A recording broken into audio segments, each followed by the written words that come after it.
அரசு பள்ளி மாணவர்களுக்கான வாய்ப்பை ஏன் மறுக்கிறீங்கன்னு தான் அவங்க கேக்குறாங்க. அரசு பள்ளி, அரசு உதவி பெறும் பள்ளி இதெல்லாம் ஒரு பக்கம் இருக்கட்டும். ஒரே ஒரு கேள்விக்கு மட்டும் சகோதரிகிட்ட நான் கேள்வி கேட்டு பதில் வாங்கிட்டேன்னா என்ன, அவங்க கேட்ட கேள்விக்கு பதில் கிடைச்சிடும். இப்போ 8 வயதிலிருந்து குழந்தைங்களுக்கு கிராஸ்பிங் பவர் அதிகமாக இருக்கு. அப்போ நம்ம அந்த குழந்தைங்களுக்கு வந்து இந்தி அல்லது 3வது மொழி, இந்தின்னு சொல்கிறத கூட அவங்க தவிர்க்கிறாங்க, விட்டுருங்க. 3வது மொழியை வந்து கற்றுக் கொடுக்குறதை ஏன் தடுக்கிறீங்கன்னு சொல்கிறீங்க இல்லையா? இப்போது தமிழ்நாட்டை வந்து 3வது மொழியின் போது தமிழ்நாட்டில் இருக்கிறவங்க ஹிந்தின்னு எடுத்துக்கிறாங்கன்னு வச்சுங்க. பிற மாநிலங்களில் 3வது மொழியை எதை நீங்கள் செய்ய போகிறீங்க? அது என்ன உங்களுக்கு கிளியர் ரோட் மேப் என்ன இருக்குது? 22 அஃபிஷியல் லாங்குவேஜ், எல்லா லாங்குவேஜும் எல்லா மாநிலத்திலையும் உங்களால் சொல்லிக் கொடுக்க முடியுமா?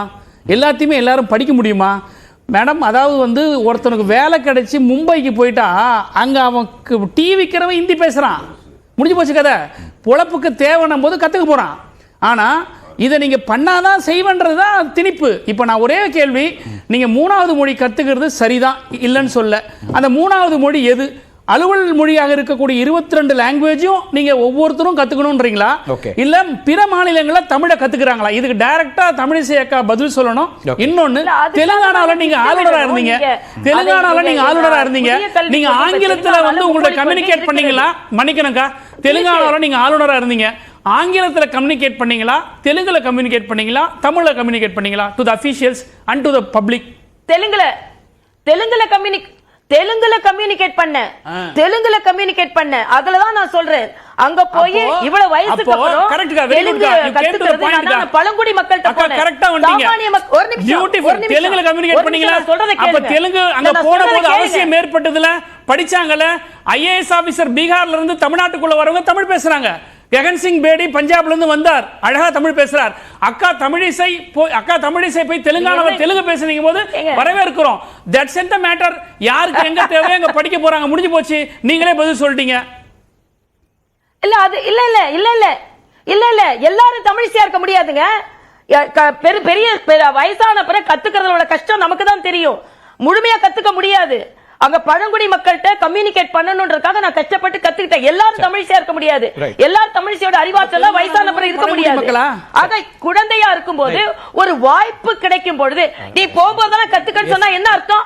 நீ குழந்தையா இருக்கும்போது ஒரு வாய்ப்பு கிடைக்கும் போது அது சொல்லி கொடுக்கறதுல உங்களுக்கு என்ன கஷ்டம்? இன்னொன்னு, தனியார் பள்ளியில சொல்லி கொடுக்கறீங்கல்ல, அப்பனா நான் சொல்றேன், நான் ஒரே ஒரு கேள்வியை தான் தமிழக முதலமைச்சருக்கும் பரந்தாமனுக்கும் கேட்கிறேன். தமிழகம் இருமொழி கொள்கையை தான் பின்பற்றும். அப்பனா நாங்க தனியார் பள்ளிகளில மும்மொழி கொள்கையை நாங்கள் பின்பற்ற மாட்டோம். எல்லா குழந்தைகளுக்கும் சமச்சீர் கல்வி சொல்லுங்க பார்க்கலாம். சொல்ல மறுக்கிறீங்க. அப்ப நாங்க என்ன சொல்றோம், ஒரு 30-35 லட்சம் குழந்தைங்க 3 மொழி கற்றுக்கொண்டு வாய்ப்புகளை அதிகரிக்கும் பொழுது சாமானிய குழந்தைகளுக்கு ஏன் அதை மறுக்கிறீர்கள்? மொழி அப்படிங்கறது என்ன அர்த்தம் என்பது. டாக்டர், எனக்கு 2 கேள்வி இருக்கு. மொழி வந்து இருமொழியா, மும்மொழியா, தாய்மொழியா அப்படிங்கிறது ஆர்குமெண்டலா பேசுவோம். அட்மினிஸ்ட்ரேட்டிவா அல்லது அரசமைப்பு சட்டம் சொல்லக்கூடிய 2 விஷயத்தில் எனக்கு விளக்கம் சொன்னீங்கன்னா நானும் புரிஞ்சுப்பேன். ஒன்று வந்து கல்வி என்பது கன்கரண்ட் லிஸ்ட்ல ஒத்திசைவு பட்டியலில் இருக்கிறது அப்படின்னா அதில் ஒரு அரசாங்கம் ஒரு முடிவு எடுத்துட முடியுமா? மத்திய அரசாங்கம் மட்டுமே முடிவு எடுத்துட முடியுமா? அது சரியா? ஒன்று. 2வது வந்து நிதியை கொடுக்க மாட்டேன் முடக்குவது அப்படிங்கிறது ஒரு உரையாடல், அரசியல் உரையாடல் இதுவரைக்கும் பார்த்துருக்கிறோம். அவர் ப. சிதம்பரம் சொல்றாரு, ரொம்ப கடுமையான வார்த்தைகளை சொல்றாரு. ரொம்ப அதை வந்து இது ஒரு இந்த தன்மையை வந்து ரொம்ப கடுமையாக சொல்றாரு. மாநில அரசினுடைய மொழிகளில் அவங்களுக்கு தெரியுமா இதெல்லாம் சொல்லிட்டு ஆணவத்தின் உச்சம் அப்படிங்கிறார். அதெல்லாம் கூட விட்டுருவோம். ஆனால் ஒரு மத்திய அரசு மாநில அரசு அப்படிங்கிறதுல ஃபினான்ஷியல் நெருக்கடியை ஏற்படுத்துறது ரொம்ப புதுசாக இருக்கு. அது சரியா இருக்கா அட்மினிஸ்ட்ரேஷன்ல? ஏன்னா நீங்க அட்மினிஸ்ட்ரேஷனையும் பார்த்துருக்கீங்க, ஆளுநராகவும் இருந்திருக்கிறீங்க.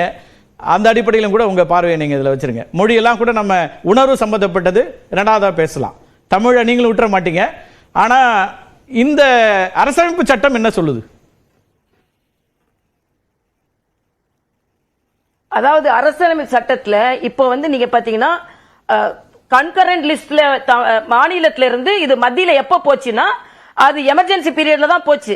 அதே மாதிரி 20 வருடங்கள் திராவிட முன்னேற்ற கழகம் மத்தியில ஏறக்குறை 20 வருடங்கள் மத்தியில இருந்தது. அப்ப அந்த மாநில லிஸ்டுக்கு கொண்டு வருவதற்கு இவங்க எந்த முயற்சியும் செய்யல. ஒன்று. இன்னொன்று, புதிய கல்விக் கொள்கை, ஏதாவது ஒரு கல்விக் கொள்கையை அரசியலமைப்பு சட்டத்தின்படி மத்திய அரசு கொண்டு வர வேண்டும் என்று நினைத்தது என்றால் அதற்கான ஒரு குழு அமைத்து கஸ்தூரி ரங்கன் அவர்கள் தலைமையில் ஜனநாயக ரீதியாக மக்களிடம் கருத்து கேட்டு ஒரு திட்டத்தை வரைவுபடுத்தி அந்த திட்டத்தை அவர்கள் அறிமுகப்படுத்தி இருக்கிறார்கள்.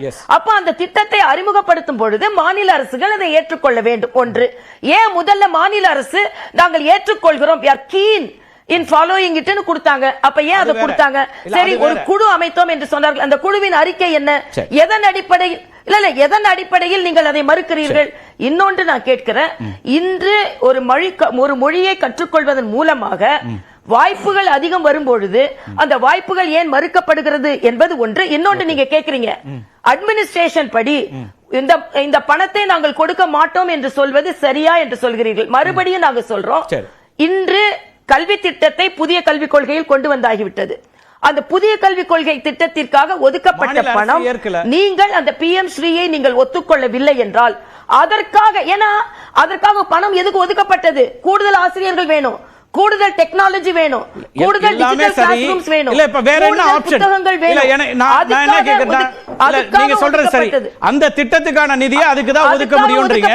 இல்ல என் கேள்வி என்னன்னா ரெண்டு அம்சம். ஒன்னு, முதலமைச்சர் என்ன சொல்றாரு, இந்திய அரசியலமைப்பு சட்டத்தின் எந்த பிரிவு மும்மொழி கொள்கையை கட்டாயமாக்குகிறது?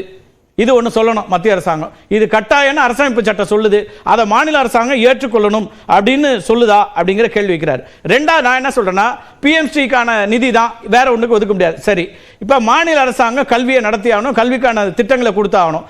மாநில அரசாங்கத்திற்கான வரி வருவாய் குறைந்து விட்ட நேரத்தில் இப்ப மாநில அரசாங்கத்திற்கு மத்திய அரசாங்கம் நிதி கொடுக்காது அப்படின்னு சொல்ல முடியுமா? அப்படி சொன்னா இவங்களே அப்ப எஜுகேஷன் செஸ்ன்னு போட்டு இங்க நீங்க பாத்துக்கங்கன்னு சொல்லிடுறீங்களா? என்ன சொல்ல வரீங்க? மத்திய அரசாங்கம் இந்த ஸ்ட்ரீம் கொடுக்காது, நீங்க வந்து ஸ்டேட் எஜுகேஷன் பாலிசி நீங்க வச்சுக்கிறீங்கன்னா நீங்க பாத்துக்கங்கன்னு சொல்றீங்களா? அதை எப்படி அணுக வேண்டியிருக்கு? அப்ப ஏன்னா அரசமைப்பு சட்டம் சொல்லுது லாங்குவேஜ் பாலிசி ஸ்டேட்டுக்கு.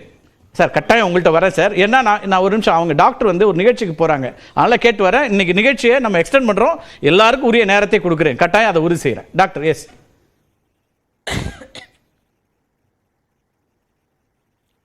அப்போ சொல்லுங்க டாக்டர், கேக்குது. இப்போ அரசியலமைப்பு சட்டம் மிக தெளிவாக என்ன சொல்கிறது என்றால், இது வந்து நமக்கு மத்திய மாநில பகிர்ந்தளிப்பு இருக்கிறது என்பது உண்மை. ஆனா அதே நேரத்தில் இப்ப எமர்ஜென்சி எப்படி கொண்டு வந்தாங்க? திடீர்னு எமர்ஜென்சி கொண்டு வந்து எல்லாரும் கழுத்தையும் எப்படி ஜனநாயக முறைப்படி நெரிச்சாங்க. அப்ப மாநில உரிமைகள் எப்படி சில ஆட்சிகளை கலைத்தார்கள்? அரசியலமைப்பு சட்டத்தில் அதுல இடம் இருக்கா? ஆக்கப்பூர்வமாக ஒரு திட்டத்தை கொண்டு வந்து அதனாலதான் முதலிலேயே ஒப்புதல் கேட்டோம். ஒப்புதல் கேட்கும் போது தமிழக அரசிடமிருந்து ஒப்புதல் கிடைக்கிறது. ஒப்புதல் கிடைத்தவுடன் எல்லா மாநிலங்களும் அதை ஒப்புக்கொள்ளும் பொழுது எனக்குள்ள கவலை என்ன என்றால், எல்லா மாநில குழந்தைகளும் இந்த விரிவுபடுத்தப்பட்ட கல்வி திட்டத்தினால் உயர்கல்வியை பெற்று டிஜிட்டல் கிளாஸ் ரூம் வரை மிக மிக உயர்ந்த நிலைக்கு சென்று கொண்டிருக்கும் பொழுது தமிழகத்தில் உள்ள மாணவர்கள் மட்டும் அரசியல் காரணத்திற்காக இதை பின்பற்ற மாட்டேன் என்று சொன்னால் 10 ஆண்டுகளுக்கு பின்பு எங்கள் குழந்தைகளின், தமிழ் குழந்தைகளின் நிலைமையை நினைத்து நாங்கள் கவலைப்படுகிறோம். இன்னைக்கு தெலுங்கானால உள்ள குழந்தைங்க, பாண்டிச்சேரியில் உள்ள குழந்தைங்க இன்னும் அதிகமாக அந்த பிஎம் ஸ்ரீயை பின்பற்றி மேல போய்கொண்டே இருப்பார்கள். அதற்காக இது விஞ்ஞான பூர்வமாக நடைமுறைப்படுத்தப்பட்ட ஒரு திட்டம், நல்ல திட்டமாக இருந்தால் ஏற்றுக்கொள்ள வேண்டும் என்பது அரசியலமைப்பு சட்டத்தில் திமுகவுக்கு இல்லையான்னு திரு பீட்டர்ட்ட கேட்டுறலாம். நான் வரேன் சார் உங்கள்கிட்ட, அவர் முடிச்சோடனே உங்கள்கிட்ட தான் வரேன். திரு பீட்டர் இருக்க முடியாது. அதாவது நீங்க தனியார் பள்ளி மாதிரியே அரசாங்க பள்ளிகளுக்கு கொடுங்கன்னு தானே சொல்லுவாங்க. சரி.